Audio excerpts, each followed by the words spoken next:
Boom, and it snaps. See? So we got it one more time. Yeah. That's so good. I feel butch now. Wow. That's really cool. Please don't do that. Please stop. Colby Kern. It sounds like the intro of a weird southern movie. I don't like hearing it. What's going on, everybody? Welcome to Keeping Up with Cash. It's your host, Cash Money Morgan. I'm here with such an amazing guest. Everyone, please give a warm welcome to Colby Kern. Oh no! Thank you. Oh my gosh. I'm hitting all the buttons tonight. A ton of people here. Woo! That's the one I wanted. Thank you. I'm so official with those sound effects. Welcome, Colby. How are you feeling tonight? I'm feeling really good. This is my first time on a podcast, so. Oh my gosh, your first time! Yes. I'm excited about it. I feel like there's a lot of pressure to say really amazing things. Please, but no. I'm sure it'll be great. I actually want you to say all the dumbest things you can think of. Okay. I would love that. No. Easy.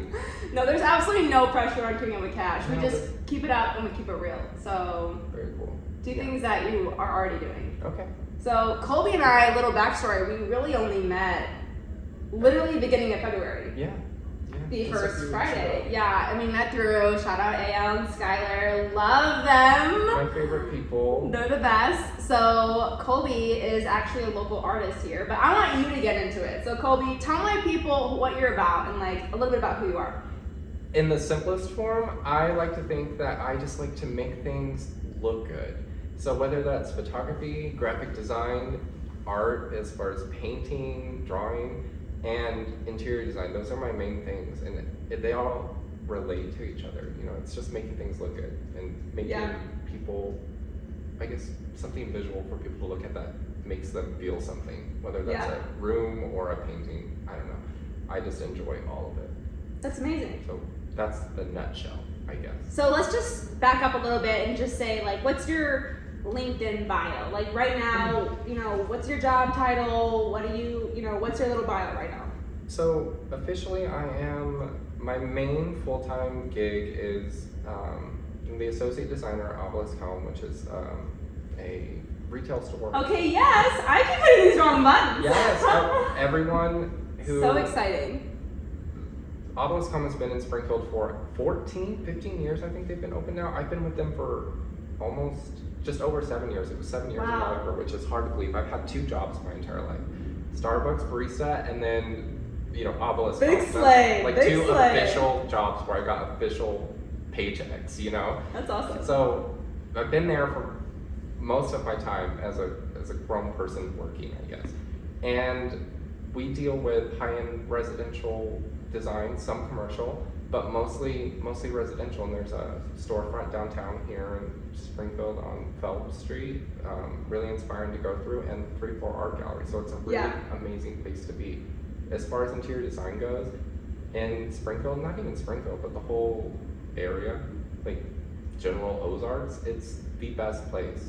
Really? There's no competition. I'm sorry. Oh, Obelisk. Obelisk. Yes. Obelisk. I thought you were saying like the Ozarks. No. And I'm like, we could get into that, but I have some feelings. No, Obelisk is amazing. Absolutely. I went there for the first time, which is when I met Colby. That was your first time? That was my first time, and I was in awe. I'm like, tell me why this is better than any, not to dog on the Springfield Art Museum, but be so for real. Obelisk, like, blows it out of the water, in my opinion. What I love about the art at Obelisk versus the art museum, which I love the art museum. I'm not saying anything negative love about it. that. It's great. But it's all local artists. Yeah. And I feel like we have now, no offense to any other galleries or even any other artists that aren't part of Obelisk, but the best artists. I can say that. Like, I feel completely in awe of every single one of our artists. Specifically, I owe everything as far as like starting painting, because I've only been painting for like maybe 2 years now. I've only had 2 shows, but for 2 years is when I really started painting. And all because of Christy Snelson, who is an amazing local artist.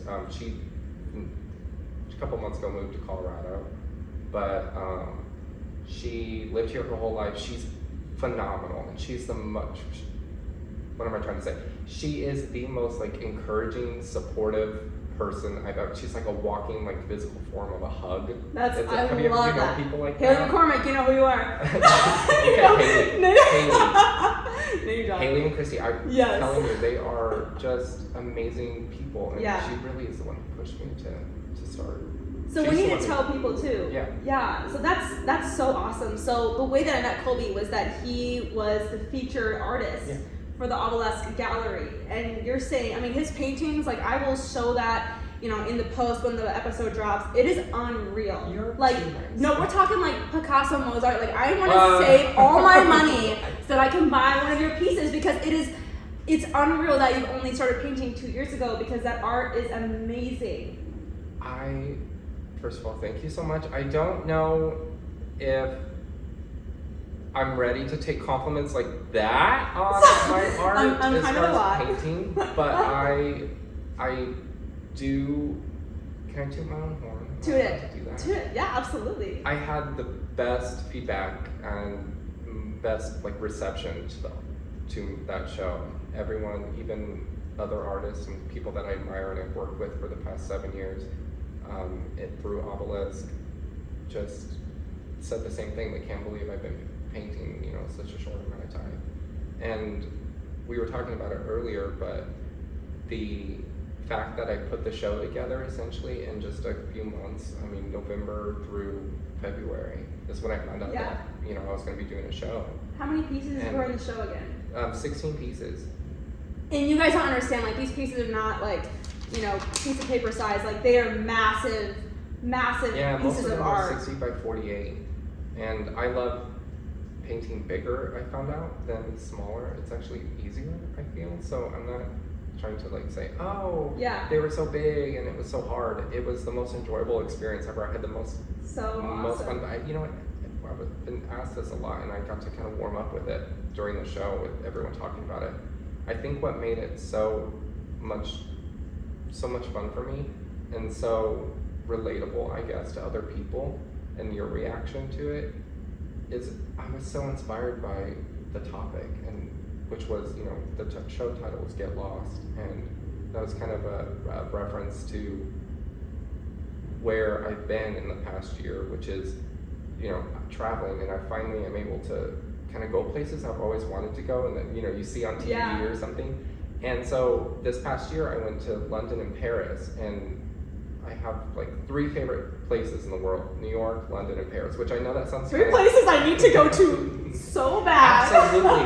So London and New York specifically, my gosh. I love those places. I actually looked into trying to like see, you can move there? Could I move to London? And they actually make it kind of hard to do that. I think the British are still a little salty about the Tea Party. I really do. They're like, our love island is better than yours. But yes, you have to go because I loved it. But going back to the show, all those pieces were inspired by photos and things that I had taken from those travels. And it was essentially kind of taking those photos and looking back at how I felt in those moments and putting that in an abstract form onto canvas, like trying to recreate that feeling, not so much with color, but even just movement and layer and just little hints of something in the painting that really only I would pick up on, but that still read for everybody looking at them. There's a lot of little inside jokes for myself in everything, but it's not so specific that you look at something. Every piece was titled after a certain spot or a certain neighborhood in one of these cities, and the goal was to capture the energy that I had when I was there, and I guess it came across because everyone really enjoyed it. So unreal. I can't wait to actually put together a show where I spend more time doing it. Like, I'm still painting. I was so inspired by that I'm just gonna keep it up. And absolutely. I want to see what I can do with way more time. Oh my gosh, yes. So that's one of my questions is when you're creating, I mean, you had a timeline, had to be done by February, like 1st, and you're doing this in November, 16 different pieces. You're trying to recollect all the moments from your travels. I mean, how did that look? Like, did you pre-plan well, this piece is gonna do this, like 16 pieces. I mean, was there any moment where you were like losing that creative flow and like, oh my gosh, I don't like this? Like, what did that look like for you? The preparation period. It wasn't so much planned. It was more like I knew I wanted to do focus on my top favorite places, which were different neighborhoods in London, Paris, and New York. And I have a long relationship with New York. I've been there so much, and it's always been, my go-to. Instead of getting out and trying to find something new, I'll just go back to New York. I'll go back to New York. And so that's my place. So when I started, going other places, I'm like, wow, there's this whole world out here. Hello, get up and go. I think, to answer your question, I guess, about, the planning process, that was my focus. I knew I wanted the show to have that overall theme, but I didn't want to make it so literal as far as New York, so I'm going to paint the Empire State Building or something specific like that. What I do is kind of look at a photograph that I've taken, and because I have a background in photography, so I have tons of shots from all these travels. I look at something, I would just kind of pull mood and tone as far as color from the photograph and just mix some paints and just start throwing it on the canvas, no planning, and just kind of let that canvas kind of talk to you as far as where it wants to go and what it wants to do, because it's still a learning process for me as well. So I'm really just experimenting, and it happens to kind of turn out. But I think the advantage I have is my background in photography and in design, because I can compose things. I'm good at composition, and that is something that you can kind of make up for, I guess, with a lack of technical skill. That is so awesome.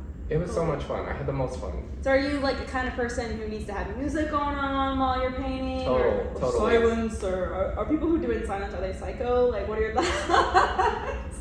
Yeah, I don't know how that, I have the TV on and I have my earbuds in and just listen to music so loud that I can't hear anything else. Okay, this is a weird, totally off topic question for you. But I have ADHD, and I realized that when I'm cleaning or meal prepping and stuff, I have to have the TV on. Oh, same way. Because if it's not on, I'll get on my phone, but I don't want to have the TV on because I don't want to watch TV, so I'll have like art gallery things going on with the TV on, or the fireplace, just so that there's like this background. And I didn't know if that's like when you're painting and you have the TV on, is that kind of a similar vibe? Oh yeah, absolutely. And I don't know if I would say it's an ADHD thing for me. It's more of I just like to be constantly visually stimulated at the same time being in my own little world. I don't know, it's this weird combination that I'm sure a lot of people can relate to. But people who would just sit and paint in complete silence or anything in complete silence, that is bizarre. That would make me raise an eyebrow. Red flag. Well, that's good to know. That's good to know. Do you ever, when you're driving in your car, do you ever turn the radio off completely and it's completely silent and you just have your own thoughts? Sometimes I've done that. I do that sometimes. Just when I get off work, I'm like, oh my god. Yeah, you're kind of decompressed, but you're still visually stimulated because everything around you is constantly changing. So maybe that's what makes up for it. I don't know. I'm a bad driver. There's a reason for it. I mean, we have to look into the science behind it. We do. We need to create like a 8-page biography type of we'll get right on that. Study. Yeah. So so this art gallery show, amazing art, like very creative process. What was the most challenging part of the whole thing? Was it, timeline, creativity? Like what was that for you? Like I said, I had the best time putting it together. The night before I hung the show. So because I worked there, I had access to the gallery beforehand, and I wanted to bring everything in the dark of the night. No one had seen any of it, by the way. I hadn't given any friends. I love it. No, it was iconic. That's why. It was super private because I knew it was going to be really awesome. No, it was more like no one had seen it. I hadn't really shown pictures or any kind of progress or anything. I was very secretive about it on social media, and we love that. I brought it all in in the dark of the night, literally, and hung it all. I hung everything in the gallery myself, and I kind of saw it all together for the first time, as it was going to be seen by everyone coming to the show, and I hated it all. I looked around and I thought, oh, I've made a mistake. This is all so bad. I don't cry often at all, ever. It is very hard to make me Can't cry. relate. I'm like, before you got here, man. She's tearing up right now. Emotional queen. Go ahead. I'm not emotional at all like that, but I was so frustrated, and I thought, oh, I've made a huge misstep, and I questioned everything, and I have probably the person in my life that I'm closest to, her name is Tony. I texted her and said, oh, bad, we have an SOS situation, like this is really bad, the show looks like crap, I hate everything, and I don't know what I'm going to do. I don't know what the solution is because I can't fix any of it, it's too late. Yeah. And the next morning I woke up and that had subsided. I left the gallery and went home and was just bummed, I was I couldn't sleep. This is awful. Yeah. And I'm like, well, it is what it is, I guess. Like, I guess I was thinking, what is everyone going to think? Or I'm not ready for people to see this, and with me there, like you're going to stand there and watch people's reaction, and people are going to want to engage about it. And if I don't feel 100% about what's on the wall and what they're talking about, how am I going to be authentic? Exactly. Yeah. So I was not looking forward to it, but I woke up and it had subsided a little bit, but I went into the office. Everyone, I got in a little late. I'm supposed to be, we start at 8, get to the office around 8:30, and everyone was already there, and they had went through the gallery to get a look because they knew I'd hung it, I guess. And people were shouting. Tony had a coworker said, a feral reaction to it. I guess she was over the moon, and same, because literally it was so good. But it's hard to believe people that you're close to though like that, because a best friend isn't the best person to be like a judge or a critic. Yeah. So I was still a little nervous, but in the daytime, for some reason, just maybe taking a break from it that night and just gathering my thoughts, I saw it all and I was like, you know what? Actually, this isn't too shabby. Like, I don't mind this. So I don't know, that self-doubt crept in. I was gonna say, where did that come from? I don't know. I guess because I paint in my studio, and my studio apartment, not my studio. I have a separate studio, and so it's a small space, and I have like you said, all these large pieces. Yeah. Also, how did you transport the pieces? I rented a U-Haul. Okay, because I'm sitting here with all this stuff in this big old loft, and I'm like, you got it from the truck? Like, No, I did. I had a friend help with the U-Haul, but all those pieces I wasn't able, at any point during the creation process, was I able to step back far enough to see it all together. So I think that was just kind of a shock for me, seeing it all like that. And each piece, I didn't want there to be an overall look to each piece. Some shows you can tell that it's all kind of the same theme as far as this is how it looks. Yeah. Even in style of the painting. But what I wanted to do was each piece totally represent how I felt. And so they didn't really relate to each other directly, and that freaked me out. I thought maybe I shouldn't have done that. But it turned out well, and everyone had a really great reaction. I sold a few pieces, which is great. Amazing. And that's the best feeling.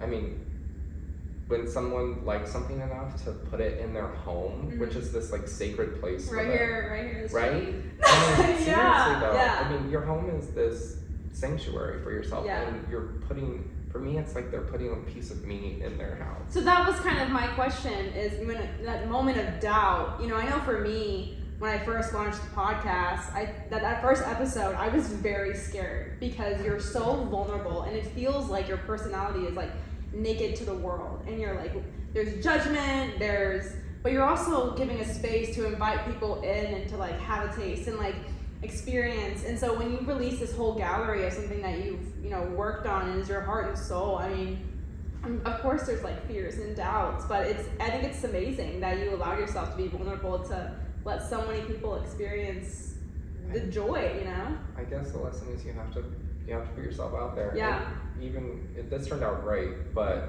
even if it doesn't, you still have to keep putting yourself out there. Yeah. You know, and you learn from it. If this would have gone down in flames, it would have been a learning lesson in my next show. Right. If there was to be one, would, you know, be that much better because of it. And I always say, rejection is not a failure, it is room for redirection. Oh, you know? There you go. Rejection is not a failure, it's room for redirection. I like that. Put that on a t-shirt. You should put that on a sticker. Ooh, okay. Noted. I would put that sticker on something, I'm just saying. Okay, like a painting? I'm just kidding. Sure. Make that a painting for me. I'm just kidding. I'll paint that. Let's make it. Put that above my bed. Empty walls here. I do have some empty walls. It's beautiful though. Thank you. I do love it. So if you do hear something in the background, it's because again I live downtown and I cannot control, you know, the crazies and the boogans. I love it. We vibe. We get along. I live downtown too, and you cannot. You cannot. It is so entertaining. Control it. This poor man. I feel so bad. There is a guy who every morning digs outside this garbage, and it makes me almost want to like put some good things in there. You know, like I kind of want to like make his day in a weird way. I don't know. That was totally. Like, he would appreciate that, I guess. Sorry, that was a little ADHD moment. Anyway, so the show was super awesome, but, you know, I've just been able to kind of talk to Colby and get a little piece of his heart, and I just love it. I'm obsessed with you. So I want to kind of dig in a little bit to the context of how you grew up and a little bit of like why you are the way that you are, and just a few of the conversations we were having. I'm so excited. So how did you, you know, get to Springfield and get to where you are? Yeah, well, I'm going to start by saying I have no idea why I am the way I am. It just happens. Well, none of us. I guess I was really you. Like, I wish I knew, don't you? I wish I knew. Yeah. My family's from all over, so we moved around a lot. And are you guys like military or what? No, I grew up pretty poor. My biological father just couldn't keep a job. So he was always moving where there was a job. So my family's from Connecticut, California, you know, Illinois, Colorado, Oklahoma, and in here. And I guess for the longest I've ever been somewhere is Springfield. I moved here, not even to Springfield, to Marshfield, which is just, you know, a little town 20 miles away. Yeah. And that's where I went to high school, but I didn't grow up in a creative environment at all. No one in my family is they would tell you the same thing. They're not a creative person, and they don't know where it came from either. I think it was just maybe because I was kind of not in a depressive way. When I say this, it's not like I was a sad little boy, but I was definitely a little boy who preferred his own company, you know? Yeah. Like I just liked being with myself. Was it kind of like an introvert vibe, or just literally you like you're very self-sufficient from a young kid? Both. Okay. Right now, I kind of categorize myself as a introverted extrovert. Yeah, because I'm an extroverted introvert. I can sense that. I can sense it. But I like my alone time. You know. My alone time is like my downfall because I like it so much that I avoid friends and people and family sometimes. So we collide well then. We need to balance each other. We do. We need to take from each other. So I have to force myself to be alone, and you have to force yourself not to. Exactly. But anytime I do, I don't regret being out. I'm like, yes, I'm glad we did this. Yeah. But give me a sticker. You know, I went out tonight. Thanks for being on the pod. No, exactly. No. Going back to keeping myself entertained, I guess I just use my imagination a lot. I don't remember necessarily having imaginary friends, but I never felt like I was alone. So I don't know. That's awesome. Yeah, I don't know. I wasn't sad. I just preferred my own company. Yeah. And so maybe that's where kind of things started, as far as being able to kind of just pick up inspiration around you and going with it. I don't know.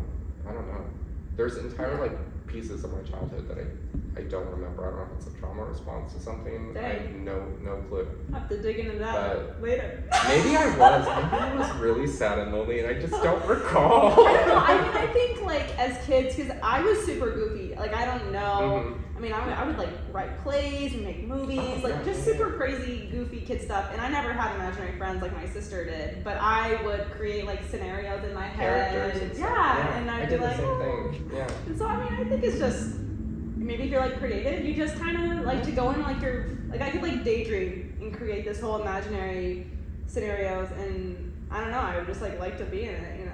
Yeah. So maybe that's... No, I relate to that. Yeah. Absolutely. So you're in Marshfield High School, and then what happens? Marshfield High School, and that was my first time in public school as well. I'd been in private school before, which kind of sounds a lot fancier than it is. It wasn't the case at all. My mom typically had to get a part-time job at the private school to be able to afford the tuition for me and my sister. But moving to Marshfield, to kind of a smaller school where everyone had essentially kind of grew up with each other, so everyone really knew each other. I was at first I was very nervous about it, but I ended up loving high school, and I would go back to high school. Like, what? I would. You get to see all your people in one day, and then... Couldn't pay me, bruh. No, I would go back. College, Everyone freshman year, I'm there. I'm there. Homework aside, I would go back. Wow. Yeah. What was your favorite part of high school then? Just the people, or? Well, I guess it was theater. It Okay, so you were in was theater? Well, my first path was going to be acting. I'd done a few shows, and I love being on stage. I know this is that weird. It's the extroverted type. Yes. I can come out as a character, no problem. Like, put me on stage as a character, and I'm totally fine. Because I'm not me. It's not me up there. If you don't like me, then you don't like the character. It's giving Beyonce. Well, I've always said that. I've always said I give Beyonce. Oh, there it is. Like. As if I wish so bad. Yeah, Man, I like you more than Beyonce. Every day I wake up and I'm not Beyonce. It really ruins my day. Oh my You gosh. have to look in the mirror first thing in the morning and say, you are not Beyonce. You know, I'm like, Beyonce wishes. No, she really doesn't. She doesn't. But I would like boost my confidence up, and I'm like, girl, you're the hottest chick in the whole world. Like, let's be so for real. Right? Not true. I mean, but if I tell myself that, I have this confidence in the room that I am that. And it's not true, but it's pretend true. It reads and it tells people that you're the most beautiful girl in the world. It gives you that energy. Yeah, absolutely. So. Absolutely. Yeah. Yeah. Okay, so you fell in love with theater. Did you fall in love with all the other arts while you were in high school too? No, I actually I sucked in my art class. Like, I did not apply myself, and I sucked even more in college when I had to take an art class.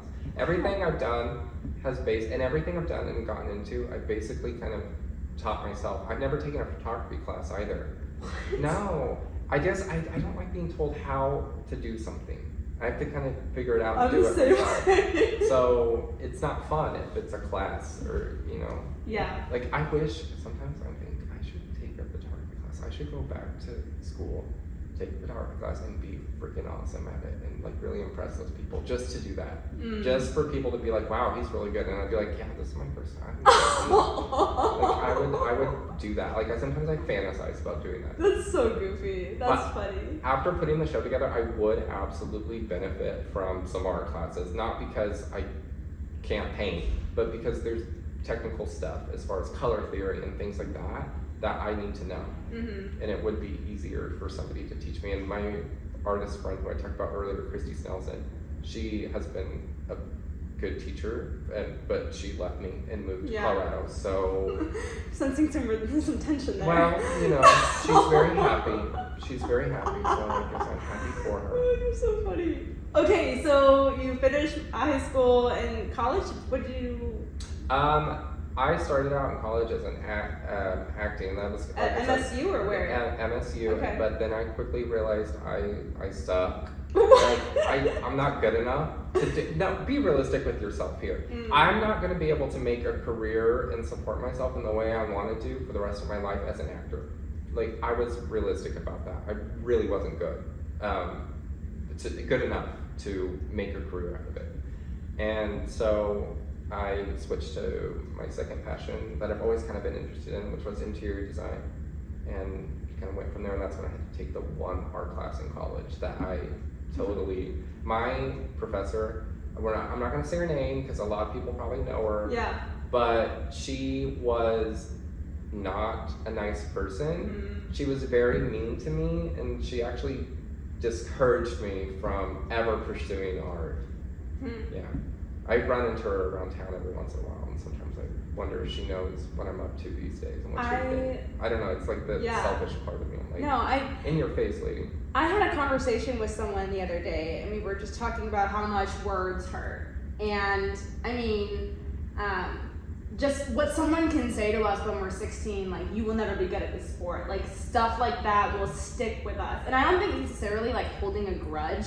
I think it's just something like, even someone had said something to me like, oh, like, blah, blah, like, you lack some skills or something like that. And in my mind, it is this weird, like, burning ambition to be like, I will do everything in my power to show you all the skills that I have and have my career go, and, you know, the ways that I can support my, like, it's like, you know what I'm saying? So when someone says that to you, the selfish, I don't know if it's selfish or because it's part of you that's like, I plants hope that seed of determination. Yes. It ignites a fire. So then it's like, thank you, right? Yeah, because you're like, I hope you see my name in the paper, or like you click on a TV someday and I'm there and see that like what you said about me isn't true. No, 100%. So and I don't know if it's like a selfish thing or whatever. Every great success story has that person in their past that was not. They were telling them they can't do it. They'll never. Yeah, absolutely. And I think so many times, not to bring up the Selena Hailey Bieber situation. I don't know. I'm not familiar. Okay, it's all over TikTok. We're not even gonna get into it because I'm Team Selena, but we're not even gonna get into it. Really? I don't know anything, but I'm Team Hailey. Okay, here's the thing. You don't. Right now, she's a bully, so you don't want to be. Really? Yeah. And a stalker. So I don't think you want to. Why? It's so deeper. But what I'm saying is that sometimes your biggest haters are these people who are constantly like being your fan, you know, and whether it's they want to be you or they're jealous of you, but there's this constant like obsession, and it can also turn into hate, you know, and it just, you have to ignore that stuff, and people are not always gonna want the best for you, and that's a hard pill to swallow, but It is, and the older I've gotten, the easier it is too. Like, you just don't. I'm at a point where I just really don't care for the most part what people think of me, unless it's something I specifically want someone to think or want to be impressed with or something. So when that Other than that, I don't know. Other than that, I don't really think about it. So it's kind of a blessing. I agree with you too. I don't think I super care, but then it's like when I there's a healthy want balance. a certain person, and then I'm like, oh my gosh, but then I be caring. It's exactly like that. Yeah. I don't care what people think, but then I'm crying the night before my show because people are going to not like it, or, you know, what if someone doesn't like it? Well, in normal circumstances, like if someone doesn't like something, who cares? Oh well. But when you're vulnerable and it's something so close to your heart, you really care. So when that professor told you that, first of all, did you rip them alive on the little, like, writemyprofessor.com? Never left a professor review. Have you really? But she has plenty of negative. I didn't need to. I think I left some of those in high school. Write my teacher. I just write my teacher. Literally. You can rate your high school teacher? I'm pretty sure I went on a site and, I mean, unless it was a huge scam, like, I'm pretty sure I rated my high school teachers. So that's that. But so when that professor told you that, you know, what was going through your head? Were you like, were you really hurt, or were you? No, I mean, I was embarrassed because what she would do and how the class was structured is we work on something, and when you're in college specifically and you're put into these art classes, there's some amazing people in them who are, this is their life and they've been doing it forever and they're taking it very seriously, as they should. And you're compared to them directly, and that's not really how it should be. It should be more of a, you know, person by person basis. Yeah. But we would basically get up in front of everybody and kind of show what we've done, and the idea was to have constructive criticism about it from everyone. The anxiety. And you know, everyone in classes. You know, no one's ripping each other apart. Nobody's there to do that. Yeah. But she was she was there, and then she would like basically kind of tear you apart in front of the entire class, in front of the entire studio. Weird. And it just felt, it didn't really hurt my feelings. I just felt like she was being a bully. And I just thought, Yeah. So it didn't make me say, no, I'm never gonna be an artist or anything, but it definitely didn't encourage me or make me want to, it didn't make me want to be better at the time. Yeah. I just was like, okay, I guess I'm not good and at I this. think that's something that makes me sad when it comes to certain teachers or professors. I had a lot of amazing experiences, and I felt like my professors, at least some of them, really cared about me like outside of school. And I wish more professors kind of had that mentality where they realize like the big picture of this isn't so much more than a class, you're speaking to someone's life, you know? Yeah. And that could have gone so differently. But okay, so you had that situation, so what happened next in your story to get you to Obelisk? Part of, like I said, I went into the interior design program, and that program, I don't have the best of things. I sound like I just like to hate on school in general. I don't. No, it's okay. Our experiences is what we experienced. It's a pretty interesting program as far on the outside looking in. It's very integrated with construction management. Okay. So Missouri State has a huge construction program, and the interior design program it overlaps with that. So you get the construction side of design, which is something a lot of universities don't offer. So Missouri State has that kind of draw to it for that program, you know.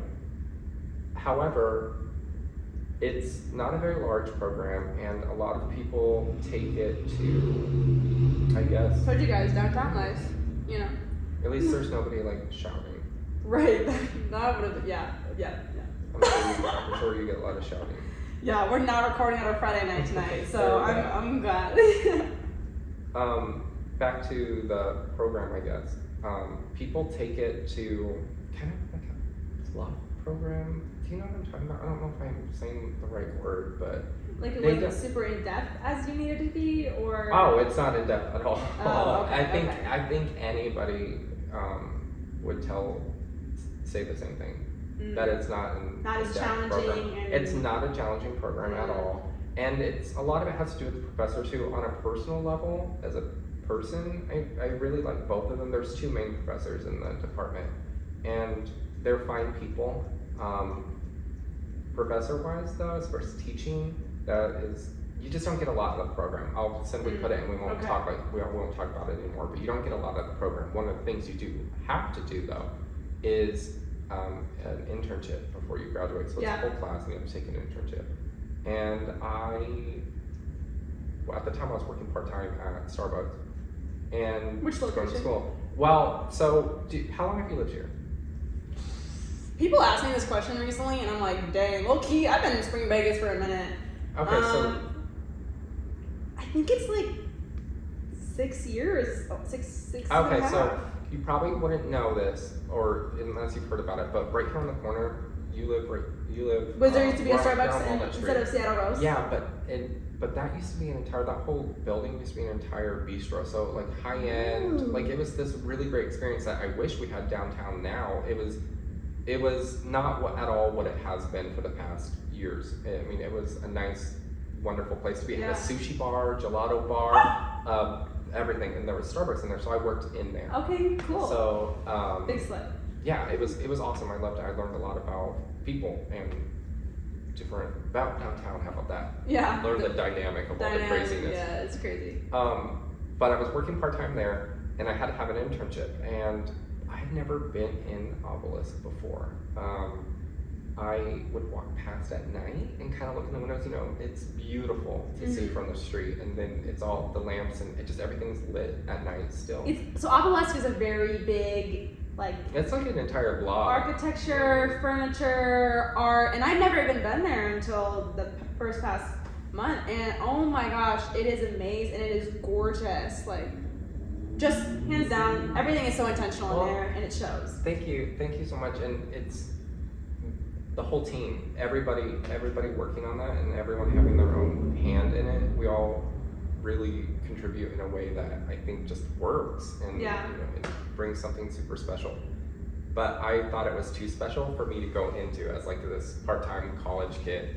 So I would just to even walk in? No, I wouldn't. I was too nervous to walk in. You're so goofy. I was too nervous to walk in because I thought, oh, these people are wasting their time, because it looked really nice from the street. I mean, it's nice, of course, but like from a college kid's point of view at the time, I'm like, this is the kind of stuff I want. It's like that SpongeBob meme. I have $5. Like, seriously, just kind of like, you know, I don't know. Do you remember Charlie in the Chocolate Factory? And Charlie's like staring through the window of the candy bar or the candy store. And he's like, I just want a chocolate bar. So, but that was me looking at lamps. I was like, I just want that lamp so bad. So I never went in, but I thought, you know, if I'm going to look for an internship, Obelisk just makes sense because, you know, they have a great reputation in the area for doing the best work.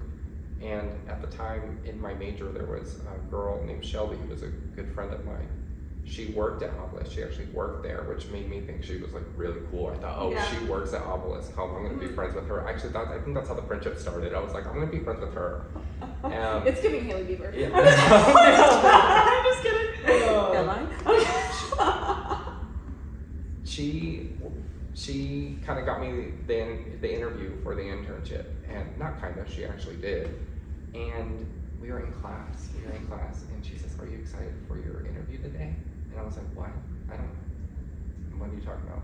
And I did not know. So Nicole, who works with me now at the office, and she's also like, so you have like favorite people in the world. Nicole's one of them. We gotta get some shout outs though. Shout out to Nathan and JT because they're amazing. Absolutely amazing. So, yes, Nathan Taylor is the owner and amazing designer of basically everything that you see. But, and JT's his boyfriend. But, super cool, awesome people. At the time, JT wasn't part of the picture at the time. So I didn't know him then, but I thought they're pretty intimidating people. I mean, Nathan is, you know, very well respected in the area for his, you know, his talent and everything that he has to offer. And he also just dresses. Do you mean? Or, you know, exceptional dressers. He dresses amazing, right? He dresses no matter what, and that's every day. Every day for the past 7 years I've seen him. He looks like a movie star. I'm telling you, he just looks so impressive, and I knew that about him. So I was nervous to go in, but he's not an intimidating person. He would hate to hear that people are intimidated by him. I mean, maybe he would secretly like that, but he doesn't want to be intimidating. No, But I didn't know I had an interview that day. And Shelby only knew because she saw on, I guess, the calendar at the work. So she didn't tell you were not pulling up. Well, Nicole had not emailed me the confirmation about, you know, these are some interview dates. I think they just put it on the calendar, you know, maybe as like a placeholder. I'm not sure. But I didn't know about it. And so I was like, when is the interview? And she says it's at 11. Well, class doesn't get out till noon, like 12:15 or something like that. It was a studio class. And I was like, oh, okay. So I, you know, asked the professor, I said, you know, can I go to the interview? And she's like, of course. I had nothing prepared. And, you know, I show up to class, and it was an early class. It was one of those 4-hour blocks, you know. Yes. I wasn't even dressed. I wasn't, you know. Teeth weren't brushed. I'm just kidding. You know, teeth weren't brushed. I don't think I even had underwear on. Like, bro, that is the truest 8 a.m. And if you're gonna pretend like it's not true, don't even. It was the, you know, the sweatpants that you wore to bed, but then you're like, I don't really need to take these off. I just put them on 6 hours ago. You know, I just lay in bed. You know, like that's college, baby. That's what you get. Exactly. I cannot go looking like this. Are you kidding me? So this is kind of an interesting story, or a funny story. I left class really fast, and I've always lived downtown. I went home, put on what I perceived to be a really amazing outfit, and I you know, took a shower real fast and is it blow dry your hair? Yeah. Do you blue dry your hair? No, you blow dry it. So I blow dried my hair. Let's do Dyson Airwrap that bad boy. Seriously. I used to have much longer hair. Okay. And I got it, and I would do stupid. It looked like a vanilla ice cream cone. Alright. I would like swirl it on top, you know? So I thought I looked really good. I looked ridiculous, I'll tell you. But I thought I looked really good, and I had this scarf, and it was at the time the most expensive thing I owned, clothing-wise, and it was this big scarf, and it was beautiful, but it's a statement, right? Yeah. Huge scarf. Okay. So I put that on at the Olivelle, like this big scarf. Get in my car to go to the interview, and my car dies right in the intersection. Just no, seriously, it ran out of gas. And here's the thing, this is gonna sound really dumb, and I'm not a dumb person, but I didn't really pump my own gas ever. I know I was living on my own. I know I was living on my own and had been for a couple years, but who was pumping your gas? My stepdad, Mark, would come pick my car up, fill it up, and he did that all through high school too. Like, so I never pumped my gas even in high school. So it wasn't. In college, he's picking your car up. Seriously, yeah. Oh. And so I don't ever pay attention to. Why would you? Whatever the gauge or whatever the gas gauge. So I never paid attention to it, and it was out. He had not been doing a very good job. Okay. It died. Come on, Mark. Exactly. So these two really nice guys helped me push the car, seriously, into like a parallel parking spot where I just left it and then like ran the few blocks to Obelisk. And so I show up a little on time. I was on time. Wow. But I show up a little frazzled, I feel, like internally. I don't think it read externally. It's like but during the interview, maybe it's fine to say now, but during the interview I thought they really hated me. And Nicole was in the interview, I mentioned her earlier, and she was like winking at me the whole time, which I thought was her like saying, "Oh, I'm so sorry." Like I read it as this is going kind of bad. And then one of Jay Martin, who's another owner of everything, Obelisk Home and everything, he asked me to leave the room. He's like, "Can you please leave the room and just wait outside?" Are you a massive overthinker? Are you a pretty big overthinker? Yes. Yeah. Okay, me too. And I would have been like, "Oh my gosh, no. I thought, oh, that's is that good or bad? I don't know, because I'd already been kind of feeling that the interview wasn't going very well. Yeah. And that could have been just in my own head because these people were so impressive to me. Anyway, I step out. They have a little meeting. It's beautiful conference room, big conference table, you know, very intimidating, high back chairs, everything with like the logo embroidered on the back of the chairs, you know. And so it was intimidating. So the fact that I'm asked to leave, and it was actually Jay Martin, they were in there having a conversation saying we need to hire him. We don't need him as an intern. We need to hire him. Wow. And I got the job because of that. But Jay Martin said, he kind of looked at me and said, "If we hire you, can you tone all of this?" And he kind of gestured his hand like at my crazy, ridiculous hair and the giant scarf. "Can you tone that down a little bit?" And I was like, in my head, I was like, that is very amazing. But yes, because I really want the job. So. That's amazing. So that's how I got to Obelisk, and I've been there. Yeah, we're like Mr. Tough Guy. That's awesome. That's so awesome. Yeah. Wow. I really like it there. We do amazing work. I'm always impressed by what can happen. Springfield has a huge demographic for high-end residential. Something I never expected. Never would have guessed. Like, just absolutely wild. Yeah.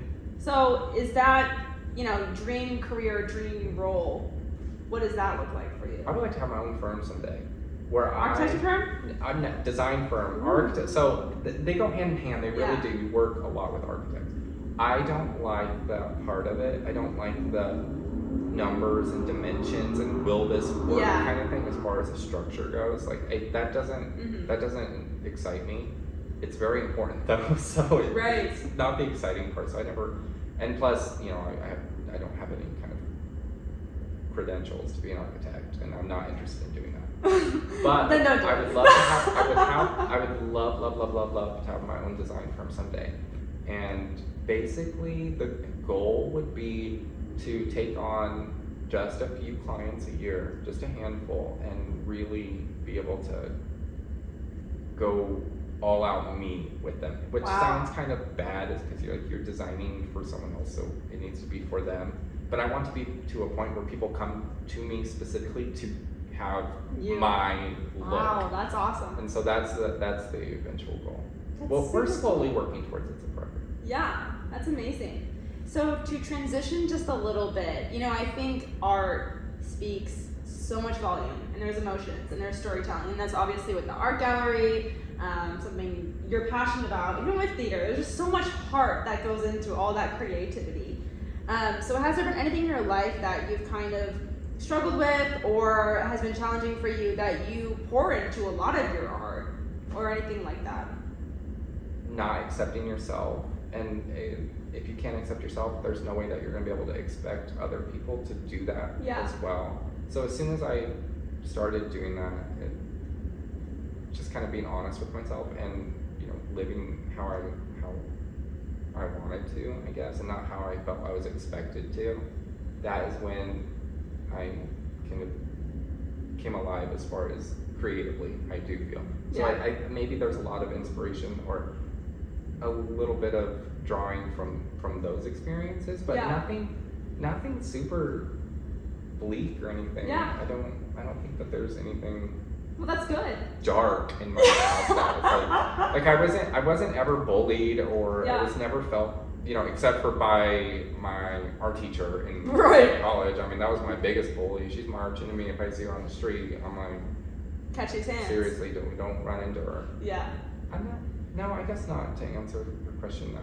That's good. That's awesome. So, like mental health wise, I mean, is there any kind of challenge, mentally while you're doing art, or comparison to other artists, or I don't know what that looks like in that industry? Sure, it's I'm still new to it, and it's something that when you're new at anything, you're kind of experimenting with what your style is and what you want to do, and a lot of that is shaped by your inspirations and people that you admire, whether it's an artist that you know personally or just something random online, I don't know, someone on Instagram. The fine line of pulling inspiration and like plagiarizing something is kind of blurred in art, I guess. So my biggest struggle is taking a style that I just love, like personally I love, and I can create it without. Is it a car show outside? Come on. What's going on? They're cruising. They're doing laps. Guys, we get it. You're on the podcast. We get it. Don't leave them out. It's just rude. Yeah. I guess it's that's the biggest struggle. I don't know. I'm kind of at a loss of words because it's all still such a learning process for me that I'm sure that once I figure more things out, I'll be like, wow, this is actually really difficult to accomplish or something. But right now, it just kind of just happens. Yeah. Pretty kind of naturally. Just a fun process, and it's not so too fun. mentally draining or anything. No, it's just fun. That's awesome, and that's how it should be.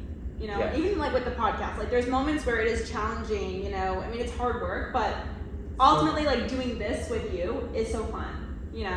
Do you feel that because you are having fun doing your podcast, that people think that sometimes it's not hard work because it was fun for you?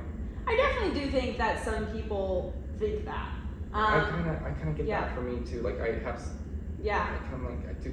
It's a fun don't hobby. Discredit how hard it is because I had fun doing it, or don't even discredit how hard it is for yourself, because sometimes you have to take a step back and be like, you need space from this, even though you enjoy it so much. That for me, after the podcast party, which we had like February 11th, for 2 weeks, I feel like I just slept. And I was like, what, I'm not posting a lot, I'm not doing a lot because my body needs rest, and I don't want to resent any aspect of the podcast if I burn out, and I think that's something that just comes from self-awareness and comes from knowing yourself, and actions speak louder than words. So if people thought, oh, maybe you're just into the art for a hobby, then they go to your gallery and they see all the amazing things that you did from November till then, like they know this took incredible amount of hard work. And with my podcast, like the 1 year, I think the 1 year, like most podcasts don't even make past 5 episodes. So it was definitely a big accomplishment, and like kind of getting to celebrate that and show everyone what happened this year definitely reflects the hard work. Hit your applause button for that. Stop! Thank you, everybody. Look at you. Hit the applause button. Oh my god. You're so precious. That's so exciting. It seems like I'm not, obviously I don't know much about podcasts, producing or being a personality on one, but it seems like a whole lot of work to me. So good for you. Well, I couldn't do one painting that you've done. We all have our strengths. We all have our strengths, and we all find out what we like. So Colby and I were talking about dating earlier. So love life, single, relationship, where are you at? Happily single. Same. Very happy. Oh, let's see if I remember. Oh, you did it! So this is being recorded video, right? Visually, so there's proof that I just... You just dabbed me up. It wasn't like probably the smoothest, but we're getting there. So what is your your idea of demographic of Springfield for dating? Because I know, but here's the thing. I was thinking about this to myself, and I'm always like, ugh, because if I go anywhere else, I feel like men are very like approaching me and whatever. And oh, thank you. Oh my gosh. So you're not only physically beautiful, but you're effervescent. You know, What? You know this. No, you're so sweet. You do. Anyways. Well, thank you. Anyways, and Springfield, you know, I mean now like I'm 23 and like I'm very like sure of myself, and I do have like men approach me sometimes, but for a long time I was like I would never date here because I don't really like the demographic of men. But let's be so for real, all my heartbreaks were men from here. But you know, I've really tried to give Springfield a chance and open myself up, and I feel like I have, and I'm still open, but I am interested in like what you think of the demographic of the dating pool of Springfield, you know? I would think that it's not great. Right. Okay, so I hate to say that, but I would say it's really not great. But I agree 100% with what you said about keeping yourself open. Yeah. There's like some gems in the rough, I feel like. There has to be. You're here. I mean, I was going to say, I like to think I'm not horrible. Would I date me? Probably not. Get out of here. No, I mean, like, I'm not looking for somebody like me. But as far as, you know, an artist or a creative type, I've you know, dated a creative type before. And the dynamic is not, I guess, what nurtures me. So you're kind of looking for, like, kind of opposites attract type of thing. Maybe. I think I'm kind of like that too, though. Yeah, you know. Maybe that's what's best. I don't know. What I am looking for, I guess, is somebody that I can mutually grow with. Yeah. And however that overlaps with interests or not. Yeah. Whoever that is, I don't know. Right. But I don't know how promising that is to find here in Springfield. You know, and I'm not ruling it out, but I don't know. You never know. I mean, keep yourself open because we really don't know. Open. I haven't been on a date in 3 years, almost 3 years, and also, but I haven't really turned anybody down. No one's asked. What? Oh my gosh, I'll take you on a freaking date. Thank you. No one's asked, and I haven't really asked anybody either, so it goes both ways. It goes both ways, yeah. Yeah. Happily single. Happily single. I feel amazing about it. Like, I've been trying, like, all these trips I've gone, I know this sounds really sad, it's not, it's the best thing ever. Yeah. I went out by myself. No, if I wasn't, like, this little girl who is so scared of most men, I would be doing that. I'm just so scared. But I want to do solo trips. I literally would, because I just don't think there's something about like not having to rely on anyone, whether it comes to time or the experience you want to have, or you can go to a place and just be however you want to be. And I think that's priceless. There's such a power to it, and I love every moment of it. But you're not the first female to say that about when I talk about the traveling. Most of my friends are female, and they say the same thing. In fact, this year I'm going to Rome and Florence, and by myself.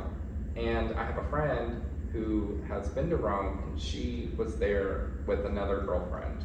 This is years ago when they were younger, and she said she did not feel safe and couldn't imagine going. She was not discouraging me from going in any way, but in her eyes, Rome was just kind of like not a great place to be because she felt so unsafe. Yeah. And so I'm definitely not encouraging people to step so far out of their comfort zone that they put themselves at risk or in any kind of danger. But definitely be smart about it and see if you can, experience that, because it's the best thing in the world. And also do your research, because there's different areas in Europe where I even follow girls on TikTok and they're like, hey, this place in Spain, you can stay out by yourself 11:30, totally fine, feel safe. Barcelona, I was scared by, there's lots of groups of men, all these things.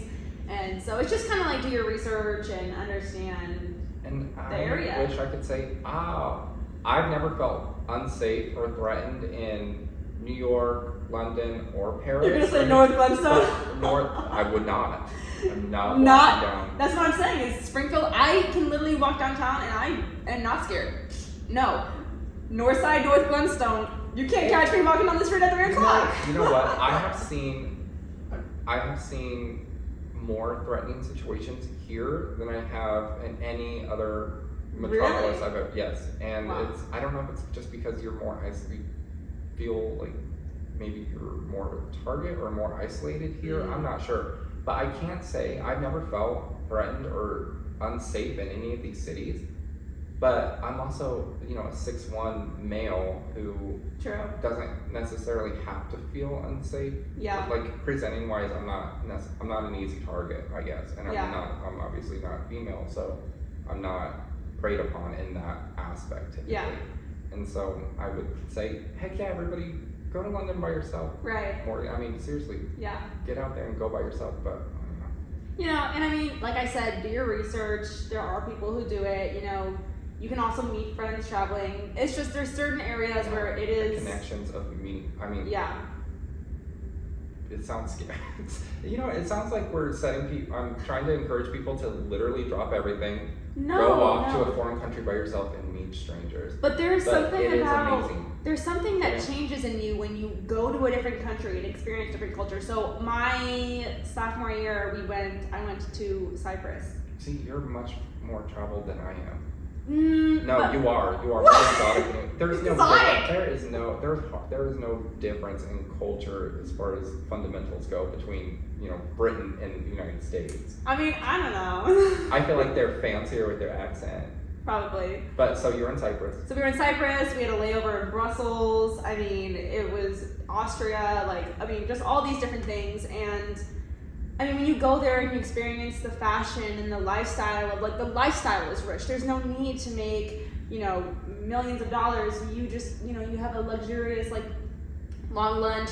And then you come home and you're in this culture shock of no one knows what I just experienced. No one knows the beauty that I just experienced. And I feel like my spectrum of life is so much wider because there's so many other people in the world that their life is so different. And I just think it's so important as a person that to get out of your typical circle and experience something new, whether it's a different state or a different country, because there is a lot of culture in America. You just have to kind of get out of your area and find it. I never realized how many people don't ever there are people who've never left their own state. Yeah. That's crazy. Right. Some people haven't left Marshall. You know what? I say that's true. I just said that's crazy. But I guess if you're happy, if you're truly happy, I guess good for you. Right. But also maybe being ignorant about the rest of the world isn't an excuse to stay happy. I don't know. Does that make sense? I think it's a twofold. Some people obviously can't travel and they can't afford stuff like that. But I think it's just important to just get out of your bubble and meet different people in different demographics. Whether that's serving others. You can, and I don't know. It just looks different for different people. I don't know how we got on that tangent. I don't know. I liked it. It was fun. I want to go to Cyprus. It is so amazing. Greece. I always tell myself that, someday if I retire and I have lots of dollars in the bank account, I'm gonna just move there and live there. When I was booking Rome, I looked into flights it is $64 US to fly from Rome to Athens, and I thought I should go to Greece too. But I need to make the most out of the time somewhere. Greece is its own trip. And Greece is such a moment that I almost feel like you're gonna need a whole trip. Oh yeah, no, absolutely. Yeah. So don't tease myself like that. Yeah, I'll wait. Don't get a taste. You need the meal. My two places I want to go that I haven't been: Greece and Egypt. Ooh, yep, I want to go to both of them. Yeah, but that's so amazing. Yeah. So to transition just a little bit, sure. Do you have any artist that is like an inspiration for you? That someone you really look up to and admire? Locally? Oh yeah, locally and like bigger as well. Yeah, Kirsty Snelson, painter, and then Stephanie Kramer, two amazing artists, two very different artists, but also just beautifully talented and humble about it. Isn't that amazing? And willing to share their experiences. So I love them. As far as like favorite artist of all time, Basquiat. Okay. There's a lot of his influence in my work as far as I like street art. I like a little bit of I like street art too. Yeah. Graffiti stuff. I like all of that. It doesn't get more iconic street art than Basquiat. So yeah. Absolute hands down Basquiat. Amazing. Do you have any advice for, any young artists or, people who are just really creative and maybe are kind of lost on the direction they want to go? Oh gosh, I hate giving advice because that makes me sound like I know what I'm talking about. Just do it. I mean, yeah. If there are people saying you aren't very good at something, but it's something you enjoy doing, work at it, get better at it, and don't. It sounds so corny. No, it's not. It's give not. up. Yeah. I mean, literally, even like with this podcast. I mean, we just had 4 massive cars and motorcycles go away. Am I gonna edit every single little minute out? Probably not. But you know what? We're doing it. We're doing the episode. Keep it. And it's authentic, Yeah. It's real. Yeah. That's good. Just keep doing what you love and don't give up. And don't let some hater or person, keep you from the amazingness that you are. And whether that hate is, external or internal. If you don't let yourself down, stop you. Yeah. That's so good. That's so good. Well, Colby, you are absolutely a gem. And I really want to encourage everyone to check out your social media to see all of your different artwork. I would love everyone to follow me on Instagram, but also Obelisk Home and OH Gallery. You can see not just my artwork, but the amazing work that everyone in this town is doing. There's so much talent. It's surprising. It's amazing. So I like to end my show every single way. Favorite quote, favorite song, and what do you want your legacy to be? So, what was the first question? What should I start with? Favorite quote. Favorite quote is probably, it goes along with what we were just saying. I think it was Amanda Rodemacher who said, I'm not the same person having seen the sun or the moon shine on the other side of the earth. Wow. So it goes exactly to what you said about experiencing other cultures and stuff and how much you grow from it. Yeah. I just love that. That's always kind of stuck with me. I love that too. Favorite song? It doesn't have to be that. No, it doesn't. But I do have a favorite song. Like a Prayer by Madonna. 100%. Okay. All the time. Okay. Favorite song of all time. Well, I love and how I would have to say, I would have to say that it's the best song of all time. Not just my personal favorite, but everybody's. One hot take. It's true. We're not even gonna get into it, but yes, I validate that. I will put it up on. I'll fly it on one of those banners behind me. Okay. All right. That's how committed I am to that. I love that. I love that. Okay, and what do you want your legacy to be?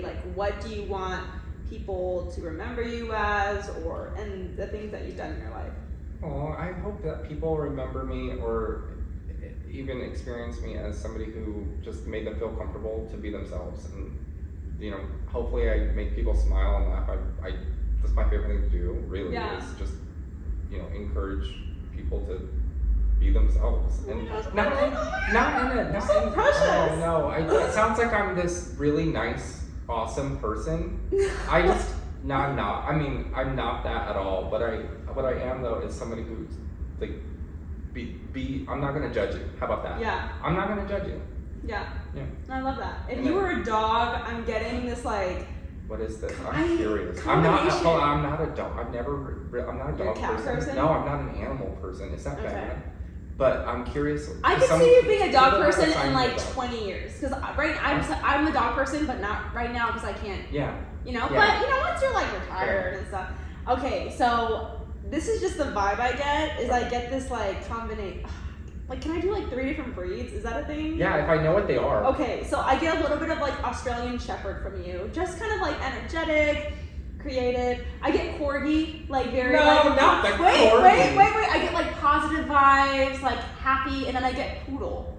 Just as the third, because like it's like kind of like bougie, luxurious, no, but like high-end taste, you know?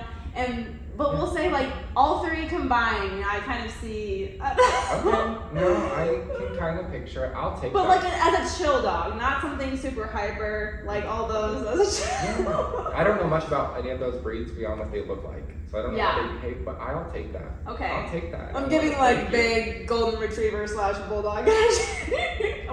What do I give? I don't know. See, I don't know dogs well enough to assign.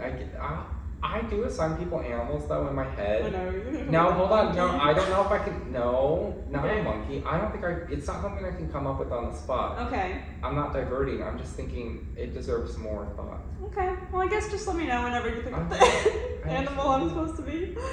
I love that. Well, Colby, thank you so much for coming on the podcast. You're such a gem, of course. Everyone, check him out. Look at his artwork. I'm amazed.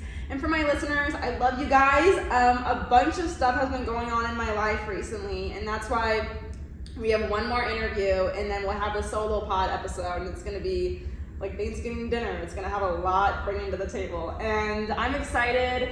I have some merch ideas. Me and some friends have just been joking around with some names, and I'm kind of excited. So, yeah. We have that sticker idea, don't we? We have a sticker. Writing that one down. That's a great idea.